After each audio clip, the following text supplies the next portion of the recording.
नमस्कार, मैं नियाज खान। बुधवार का दिन देश के हर शख्स के लिए बहुत बुरा साबित हुआ।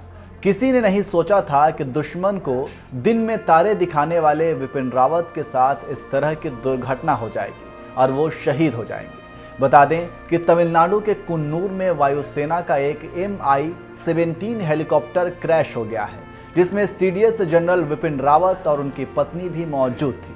हेलीकॉप्टर में 14 लोग सवार थे। अफसोस, इस हेलीकॉप्टर क्रैश में सभी लोगों की मौत हो गई।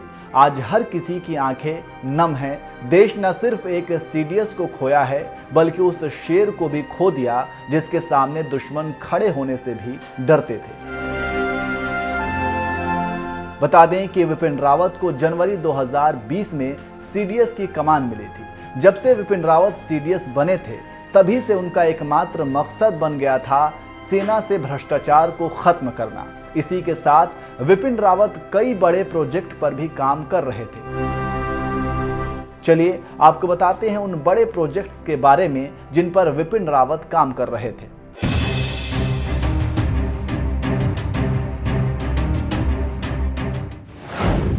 तीनों सेनाओं के बीच बेहतर कोऑर्डिनेशन। देखिए, पहले नंबर पर जो आता है वो है तीनों सेनाओं के लिए बेहतर कोऑर्डिनेशन के लिए इंटीग्रेटेड सिंगल थिएटर प्रोजेक्ट पर काम। इसमें क्या क्या आता है इसे समझिए। पॉइंट 1, थिएटर कमांड युद्ध के मौके पर तीनों सेनाओं के बीच तालमेल बनाए रखने के लिए बेहद उपयोगी होता है। यहाँ से बनी रणनीतियों के अनुसार ही युद्ध से जुड़ा हर फैसला लिया जाता है, जिसकी जिम्मेदारी CDS विपिन रावत पर ही थी। पॉइंट 2, अभी देश में करीब 15 लाख सशक्त सैन्य बल हैं। इन्हें संगठित और एकजुट करने के लिए काफी समय से थिएटर कमांड की जरूरत महसूस की जा रही थी। फिलहाल 4 नए थिएटर कमांड बनने की योजना पर काम चल रहा है। पॉइंट 3, ये थिएटर कमांड देश की तीनों सैन्य सेवाओं के पहले से मौजूद 17 कमांड के अतिरिक्त होगी। आर्मी के पास 3 थिएटर कमांड, जबकि नेवी के पास 1 कमांड की जिम्मेदारी होगी। वहीं एयरफोर्स को एयर डिफेंस कमांड की जिम्मेदारी दी जाएगी। आर्मी को मॉडर्न बनाने का प्लान। अब देखिए, नंबर 2 पर जो आता है वो है आर्मी को मॉडर्न बनाने का प्लान, और इसकी भी जिम्मेदारी CDS विपिन रावत पर ही थी। इसमें 2 महत्वपूर्ण पॉइंट्स आते हैं और इस महत्वपूर्ण पॉइंट्स में विपिन रावत के बयान शामिल हैं। चलिए उसके बारे में भी आपको बताते हैं।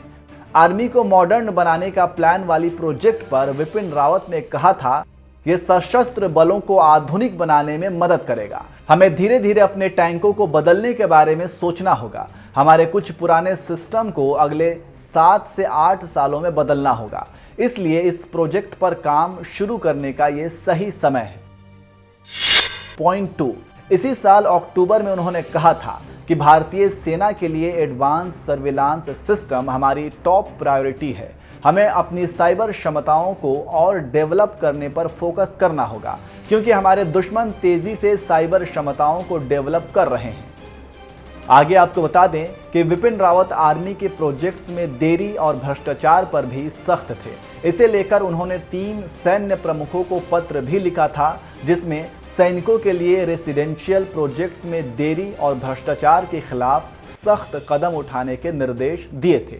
इस पत्र में खास तौर पर विवाहित आवास परियोजना के तहत किए गए कार्यों में भ्रष्टाचार पर चर्चा की गई थी। इस पत्र के बाद सैन्य प्रमुखों ने कंपनियों पर कार्रवाई भी की थी। इन तमाम प्रोजेक्ट पर CDS विपिन रावत काम कर रहे थे। अफसोस, अब वो हमारे और आपके बीच नहीं रहे। ये देश CDS विपिन रावत के योगदान को हमेशा याद रखेगा।